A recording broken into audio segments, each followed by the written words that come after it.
Hey guys, hope you're doing well. Billy from Adsport here, and if you're spending 10, 20, 50k a month, and your results have either gotten worse recently or just flatlined, this might be helpful for you for sure. So we've done a few audits for clients recently and found we've been able to get some quick wins. Again, like having managed a lot of media buyers, worked at a lot of agencies, I've seen a lot of audits that are kind of flawed, that like get a little bit nitpicky with the targeting or with like focusing on, stuff like click-through rate, etc. So I just wanted to show you kind of how to look a bit deeper and then the things that we look at first of all when we look at an account, because there's probably going to be some things that you can look at in your own account or in clients' accounts to try and identify an issue and kind of get some better results pretty fast. So first thing I always look at is tracking and data. So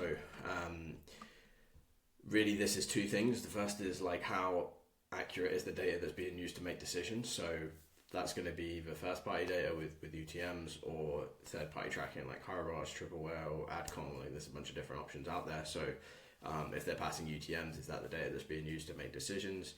And then the second thing, which is probably even more important too, but does play into the first one, is what is the data feedback to Facebook like? So not just are you able to see somewhere which ad sets and campaigns are producing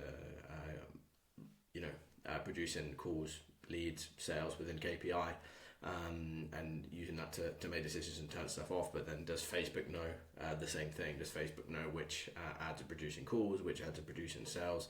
Is that all being passed back correctly? And the biggest things that contribute to that is conversions API. So a lot of the clients we work with either use Go High Level to pass this back, which is pretty simple. Again, if you send me a comment, I can point you to a tutorial on how to set that up, but that's pretty simple. If you're running a call funnel, you're going to want to do it for lead and for call. If you're running a low ticket funnel, you're going to want to do it for add to cart and for purchase. And essentially it's just a workflow that sends that data to Facebook as well. So you still trigger it on the browser, so with the script or with GTM or however you do that. And then you also send it back with name, email, phone number, etc. from Go High Level, so that it can match up those conversions and just be way more accurate. Because again, you'll see that the data you see in Go High Level for leads and calls won't line up with the dashboard before you have this set up, and what you really want is for those two to be the same. So again, if you do have Conversions API set up, however you do it, what is the quality score? So what we really look for clients is quality score above 9%, which is just basically the match rate of how many of the conversions being sent by Conversions API are matching up and being able to be matched with the conversions that are on the browser and matched up with just Facebook users in general. Sorry, that's I misspoke. That was more deduplication thing. But yeah, so we look at the quality score as a big indicator of how well the Conversions API is set up. One thing is advanced matching. So if you've used set up through GTM and through State, a lot of people just set up the basic one.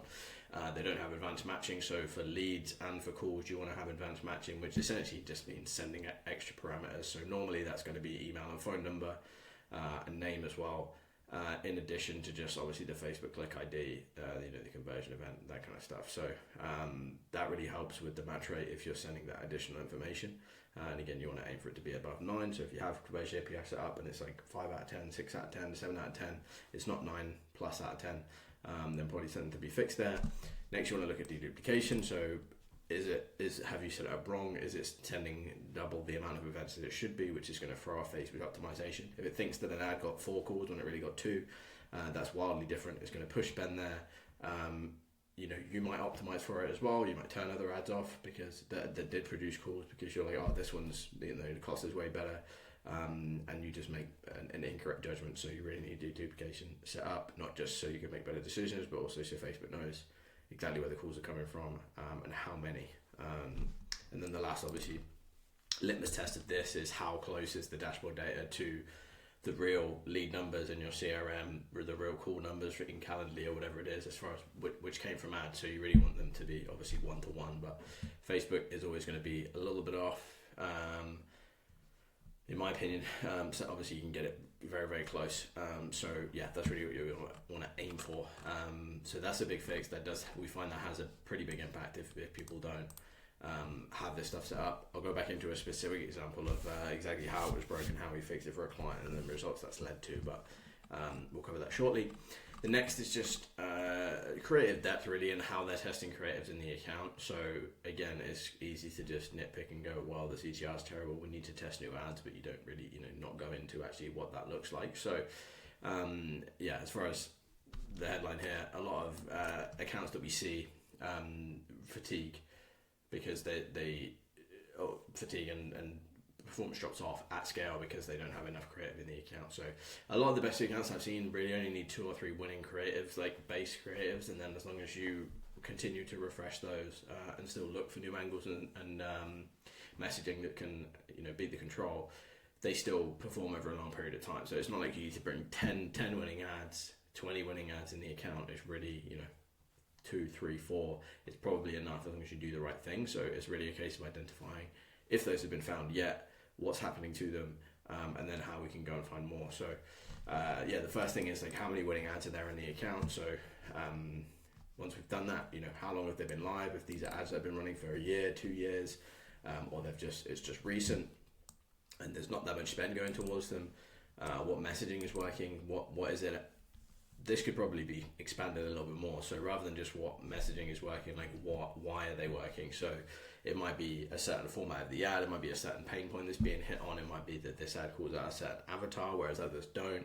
It might be the structure of the ad. It could be a lot of different things, but we really want to try and identify and create a hypothesis around why this ad works so that you can test variations of it along the same theme. So if it's like, I think this was the thing recently. There was a client had like an ad that was a bit of a skit talking about using AI appointment setters, which is being not good, and that you should hire real independent sales agents to call the people, and kind of making fun of people that use automated chatbots or automated sales agents, that kind of thing.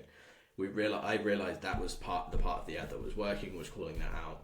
That's something that people are super interested in at the moment. So to hear somebody cut it down and say there's a better way to do it.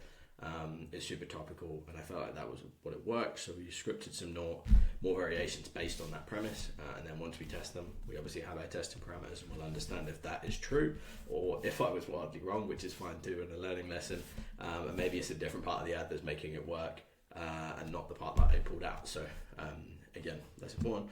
Again, when you're looking at the winners, has there been a drop off in performance? What does the frequency look like across the highest spending campaigns? Again, how long have they been live? They've been live 12 months. Maybe the CTR was 1.5 when outbound CTR was 1.5 when it started. It's now getting to like 0.8, 0.7. It's clear there's a drop off. What are we going to do about that? So that's when you really would want to look at doing refreshes of it. So maybe it's record the same script but on a different background. Maybe it's adding banners to the ads. Maybe it's changing the editing style to add more motion graphics to make it more highly edited if it's a super low production video to begin with. Maybe it's having someone else on your team record the ads. Maybe there's a bunch of different things you could do, recording on an iPhone instead of recording it at your desk. There's a bunch of different things that you can do to refresh a winning creative. So that's probably what you want to be looking to do if there's creative fatigue, even though it is a past winner. Next is just, again, I'd be looking at when the last batch of creative tests was launched and what was the hypothesis behind that. Like, that's something I really look to see in an account, and I think is really important. I want to see when somebody's launching creatives, and this would go for you as well if you're trying to learn this process, there needs to be a reason that they're being launched and something that's being tested. It can't just be the ads aren't performing, we just need to launch new ads and just see what works. There should be a hypothesis behind it. Like I've already explained, if you listen to what I've been saying about what that would look like. So maybe it's like calling out a certain avatar. So maybe it's like with calling out coaches, consultants, and course sellers and agency owners. It's like maybe we just do agency owners in this ad. Maybe we just do coaches in this ad. Maybe we do coaches running low ticket in this ad, and just really pull that out and just see what works. So, but there's a hypothesis behind that. There's obviously how you're going to measure that test. You're going to know if it's successful, and then you're going to make another hypothesis. So cool, that call ad didn't work. That's obviously not what works. So let's do something different. Let's go to the same call out, but let's record ads about a different pain point that's universal across all of them, that kind of thing. So cool. Next is just how they're structuring the ad test, which is good. Kind of, again, the problem is Facebook is never going to be scientific. You can duplicate an ad set, launch it to the same audience with the same ads, and it will perform wildly differently, which is very annoying and can feel like gambling sometimes, but that means that tests can be pretty unscientific sometimes. So what I typically tend to do is and this is just my personal process, not the only right way to do it, but I stay away from DCOs and launch them as individual ads. I'll typically launch them to the best 2 performing audiences to try and remove the variable of the audience being the reason the ads didn't perform. Again, it's not going to be perfect. Again, it could be that we go 0 for 2 and both of those audiences just hit a bad pocket and the ads don't perform, but we're probably going to be able to see roughly from the ad performance metrics, obviously the outbound CTR and then cost per lead, etc., kind of where we're at and how far off we are from being in KPI. And then again, like I said, the ad set structure, are they running them in a CBO, which is probably not a great idea? Are they running them with DCO or DCT? Again, would be something that I wouldn't be a big fan of. We'll go back down into that later, but I prefer to use dynamic creative for proven assets. So we'll go back down to that. The next is kind of a bit of an intangible one, but often if the landing page conversion rate is super low, even though with Audit and everything kind of looks good and the elements are there, we'll really look at what is being said in the ad and how does that line up with the promise on the landing page or the outcome on the landing page, and how does that line up with the VSL. Something that's super intangible, but incongruency can cause a massive drop off. So if you're getting a load of clicks on the ad, this is what will happen a lot. We'll audit accounts. Again, I've had an account on Google recently where the CTR was 4%, but nobody was converting on the landing page. I'd rather the CTR was 1% and then the people were converting on the landing page. The reason was that they were using super vague language, lots of curiosity based language and messaging, and it wasn't lining up with what was said on the landing page. It wasn't creating enough interest, it wasn't creating enough intent, because people were just clicking to find out what this was and they didn't really know if they were interested in it because they hadn't been given enough information. So that's one example there. You really want to look at the congruency between the two. The other could be if you're promising 10k per month in the ad, and then it gets to the landing page and it's promising 5k a month, people are going to have subconscious dissonance there. So it's really important that everything lines up. Again, not something you can technically measure, but something I just look out for and just be wary of. Cool. And then, like I've said, there as a rule of thumb, it's going to be arbitrary because it depends on how fast you find winners and what your hit rate is. I have a business partner who's a great copywriter, and I wouldn't say I'm too bad at recording ads myself, so our hit rate is pretty high as far as, and we still launch ads that don't work, but we probably have to launch less creatives than somebody who's less skilled. That said, I think about 3 to 5 a week, if you're on Facebook and running it anywhere above like 1k a day, is probably about right. I'd want you to be launching about 10 a month, probably 15 a month, something like that. So they don't all need to be in one go. You can do 4 batches of 5, or you can do one big batch of 20, whatever it is, whatever makes it easier for you or the client. Next is funnel metrics and just overall efficiency of the funnel again. So this is going to vary per niche and like what exactly you're doing. If it's a sales page for a low ticket funnel, that's going to be totally different. If it's a school group subscription, if it's a VSL call funnel, if it's a webinar, like this stuff's all going to change. But you've got to be looking at the landing page or the sales page, understanding where it falls within kind of the benchmarks that we've seen over time. Really, it differs between the platforms. We normally try for a call funnel, we'd probably aim about 20% on Facebook, 15 to 20%, and then on Google, we'd probably aim for like 5 to 10%. It tends to be super low on that side. However, the cost is slightly less than Facebook as far as CPM, which is what we've been seeing recently, at least for YouTube campaigns. And then the conversion rate is higher on the back end as far as the lead to call rate. So it doesn't matter if we pay slightly more for a lead because we make it up at the back end. Cool. And then next would be, is the lead to call rate dropping as you scale? So if it started at 20%, as you increase spend, does it just that you have much more lead volume, but then the actual percentage of those leads that booking calls, does that go down? That could be an issue with not having enough SDRs or overwhelming your SDRs. They don't know who to follow up with next, or appointment setters is probably a term you've probably heard of. So yeah, for a VSL call funnel, again, that's not my bread and butter. So I'm trying to give examples of different funnel types. That's typically what we run with. We really look at for a lead to call rate of 15 to 20%, sometimes higher. It really depends. Sometimes on Facebook, the lead cost is super high, especially if it's in a competitive niche. So the lead to call rate needs to be higher. So probably closer to 30%, I would say. In those cases, what you really want to be looking at as well is the ratio of self sets to appointment setter sets. We try to have that be around 1-to-1. Again, with some of the best performing call center lead funnel appointment setters that we have, they're calling people within 5 minutes of opting in. So a lot of the time they'll call and they're still watching the VSL. So potentially they're stealing some of the people that would have been self-set. So not necessarily stealing, but they're converting some of the people that would have been self-set. So in that case, it's not really a fair assessment, but you do want to kind of be looking at how many people are self-booking versus how many people are having to be leads that are having to be phoned and booked in. That can give you a better idea of, okay, it's the VSL or it's their follow-up process and appointment process. And yeah, we've worked with a few offers recently where things have started to break when we get above like 1,000 a day. Sometimes I think for one of the other offers it was higher than that it started to break, but we just found it was a case where I think some of the audiences were going a little bit broader, which is part of it, but also they just didn't have enough appointment setters to keep up the lead volume. The appointment setters were handling a lot of the organic. So when there was 200 leads a day from our advertising efforts, it was just way too much for them to deal with. So next is just sales team capacity as well, which is again another thing. So yeah, if you finding your cost per call spikes, and it's just because you probably keep an eye on the calendar. For all of our clients, we have the calendar page bookmarked so we can continuously check it, how we're doing for the week. We don't have to ask the sales manager all the time how things are going. And again, you really don't want to be in a place where you're having to pull back budget all the time. So in that case, we're probably better to open up the calendar and do that rather than...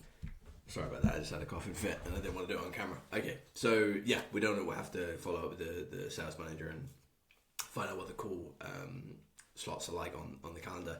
However, you don't really want to be in this situation where you're constantly having to adjust budget down, adjust budget up. Especially Google doesn't react very well to massive swings in budget. Same really with Facebook as well. It's not going to react well to changes to the budgets every 3-4 days, especially if they have to be super aggressive. So what you'd want to do in that case is probably open up the calendar or have a conversation with the client or if it's you, hire another sales rep to try and deal with the extra volume so you can have this smooth amount of slots during the week. Rather than having it go up and down, because we've seen that have a big impact on cost per call over the course of a month when there's lots of periods where the calendar's fully empty. Cool, and then this is just a note on quality, which again depends what funnel you're running. If you're running a low ticket offer and all you want to do is liquidate ad spend, it's not going to be an issue. But if you're running a VSL call funnel, an application funnel, a webinar funnel, whatever, quality is just part of the game. So we found cost per qualified call to be one of the North Star metrics when we work with clients, and that's something we really try to track. If you don't have a track of that, I would do it now. Again, you need to identify whether it's from applications or from the appointment sales or from the sales reps, although take what they say with a grain of salt. But look at the people that have closed, look at the people that are qualified to work with you, and then you can start to figure out and mark how many of the calls that you're getting booked are qualified. So that's really what you want to be looking at. That's the best metrics to use to scale. And again, here you want to have leading metrics and leading indicators in place, so that as you scale and as you test things or as you test campaigns or ads, you don't need to run them to your average CAC. Because let's say obviously this relies on the cost per call and cost per lead being in line, or at least the cost per call being in line, but you don't want to have to run it to $2,000 or $1,500. Even though you've booked a bunch of calls just because you haven't got any sales yet, which is typically what you'd have to do if you don't have any other indicator in place as far as what the quality of those calls is and tracking it back to that specific campaign. Because yeah, that's really important. So just a note on that. Cool, that stuff's all good. The next is just overall like account structure and optimization. So again, every media buyer is going to have kind of a different way that they like to structure the account, but there's definitely some overarching principles that are super important to be covered. So this is probably an area where a lot of people nitpick. I try to not do that, but this is just some stuff to look into for yourself or for maybe there's an agency running your ads, whatever it is.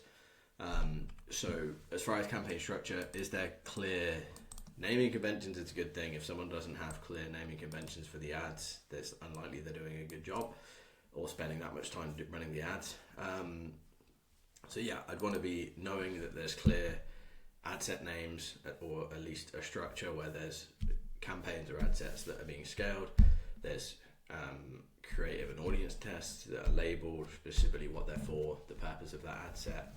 That's really what I look at. If everything's just a mess, things are all over the place. There's different audiences being targeted within the same campaign without a valid reason. The next thing is, are they leveraging CBO or not? Again, it's not really a deal breaker if they are. We use it for some clients and it works well, for others it doesn't. So that I'd just be looking to understand that. Are they structuring all their campaigns as CBOs? Are they structuring their campaigns as ABOs? Are they using ABO for creative testing and CBO for scaling, which would probably be about right?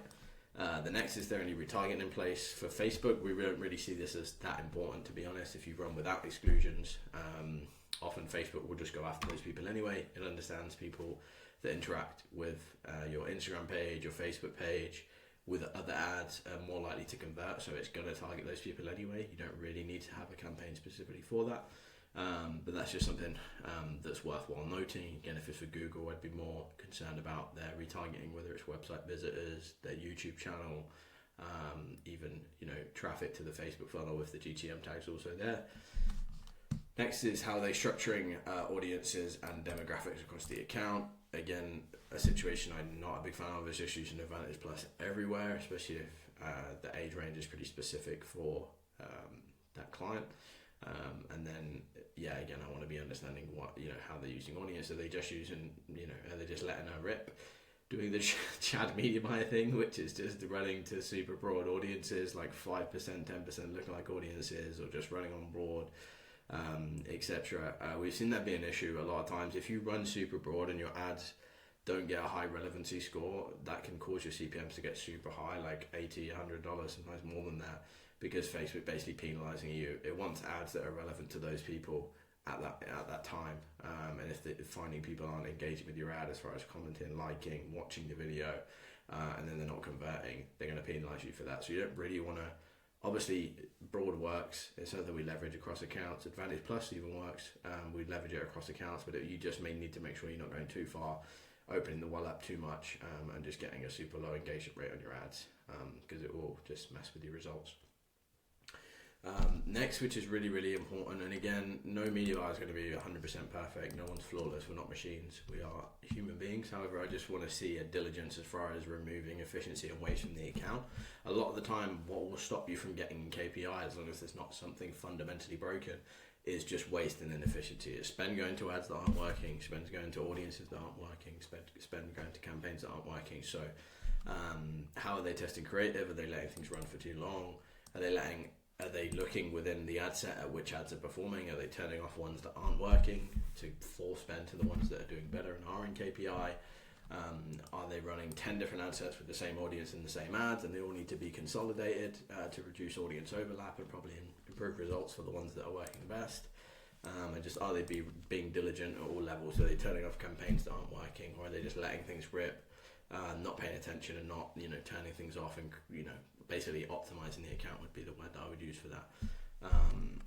Cool. And then how are they structuring things at the ad level was the last thing. So how many ads per ad set? Normally 5 to 8 is probably about the sweet spot. And then if they're using Advantage Plus Creative, I think is the current name for it, or dynamic creative testing or dynamic creative optimization. Again, similar, mentioned this point earlier, I really look for that to be used with proven assets. So if you have 5 videos or 5 statics all proven to work by themselves, maybe they've got proven post IDs, and then you've got 2 to 3 variations of copy and 3 to 4 headlines, all of them proven, all of them work. I'd be happy to throw those in a DCO and just let them rip.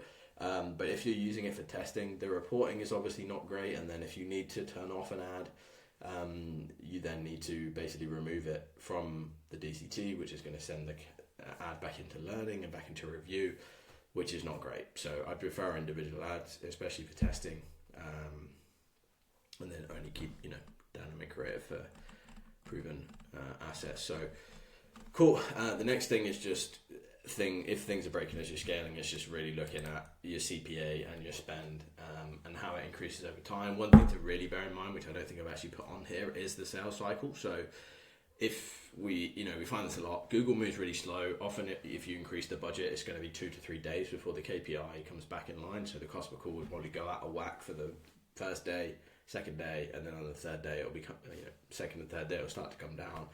And by the end of day 3, it's probably back in line with where it was before. But similarly, if you're increasing spend across the whole account and your sales cycle is 2 to 3 weeks, you can't get cold feet after a week and go, this isn't working, we're burning money here, because it's possible that the increased calls, the increased lead volume, etc., hasn't been capitalized on and hasn't actually turned into sales and revenue and ROAS yet. So it's probably, I've seen it, there was a recent person on a coaching call of mine where I had to just coach him on that and just say, the spend increases you're doing are probably working. You just need to be more patient and just let things play out. If it's that you increase budget, the quality goes massively down, there's different things happening, monitor that. But if it's just a case that everything stays in KPI, the calls are good quality, you're getting more calls, then it's probably just a case you need to be patient, wait for that sales cycle to happen, and then do that. So that's something you want to be monitoring. It's always important to look at the lead to call timeline as well. So again, like I mentioned in the example with the Google, again, it's not arbitrary because I've seen this happen from my own experience, but what typically will happen is that the lead volume will be increased over the first day that you increase the budget, but then the increased leads don't turn into more calls straight away. Obviously there'll be some self bookings, potentially increase slightly, but what normally happens is those get increase in calls back to the previous KPI tends to be through email, through appointment sets, through whatever other efficiency that you have. And so it's probably the same with a low ticket funnel as well. If you increase the amount of people, if you have a 2-step that are opting in and that aren't buying a book, they're going to go through the abandoned cart sequence. They're going to start to buy over the day 3, day 4, whatever, and over the course of the week. So you really kind of need to be patient in that case. So there's been a lot of times where people are scaling, they think things aren't working, but really they are in the background and they're just not being patient enough. But cool. So next, you want to really be keeping an eye on, again, this is different.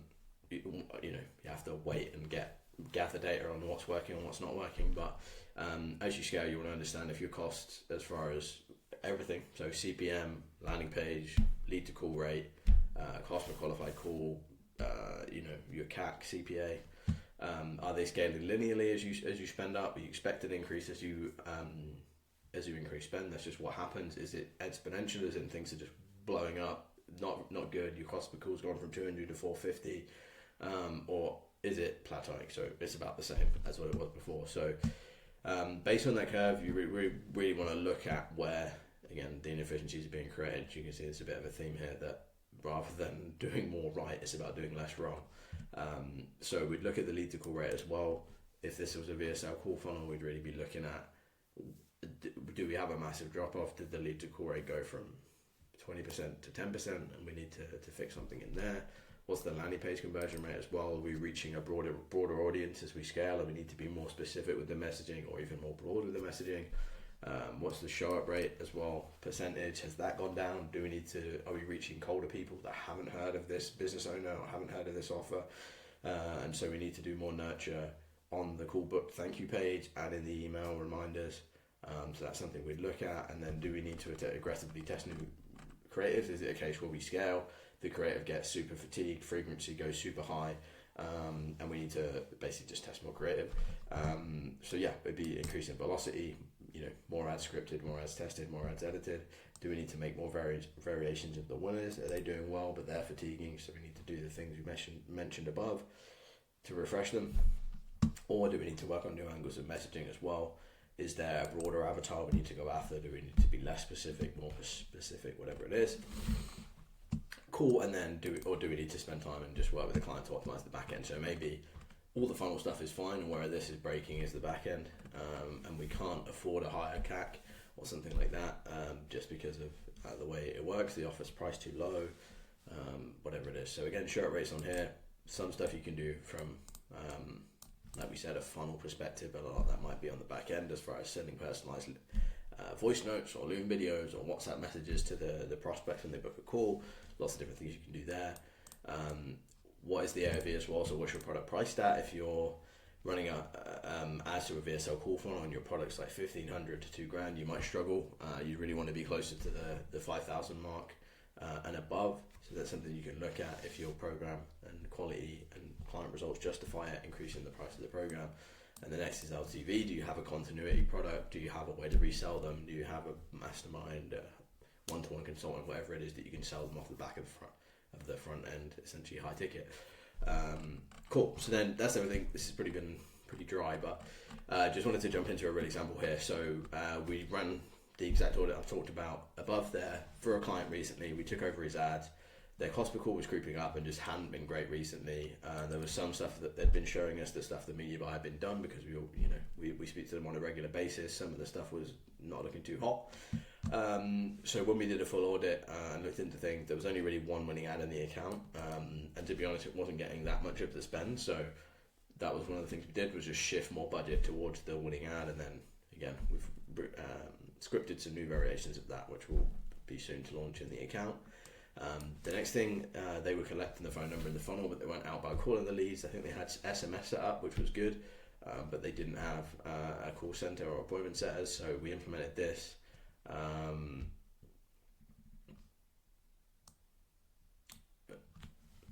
And then obviously there were some optimizations I made in the account as well. The previous media buyer probably left some stuff running that could have been turned off. There was some ad testing that wasn't too hot, and some other stuff that was happening in the account at the ad level and at the ad set level. So between that and then the calling of the leads, we saw an 80% jump in lead to call rate. So it went from 20% to 35%, which is awesome. And then the cost per call went down close to 60% as well. I think it was $471 before we took over for the previous week, and then even in just this week it's been $175. So way better, and cool. There's just a lot of inefficiency in the account from the way the media buyer was making decisions. I think maybe some of it was just the data feed that he had. We're using UTMs, basically a Google sheet with all the data on ads, campaigns, etc., and which were producing calls and leads. But he was clearly missing some stuff. So once we got clarity on the tracker situation, we actually implemented Hyros for this client.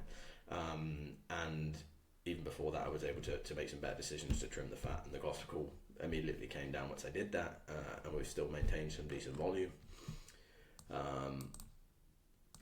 Cool, if I wish I could spell. There was a lack of clarity on just the tracking. Again, like I mentioned in the first point, first thing we look at, super important that we are making decisions on the right data and that we're sending the correct data back to Facebook as well. So their copy setup wasn't great. Someone had left the test code in the schedule thing, so those weren't actually passing as live events to Facebook. So once we fixed that, sorted, went straight to, it was showing no event match quality score because no recent events were sent, to now 9.1, which is sweet. We love that. And then we've implemented Hyros as well.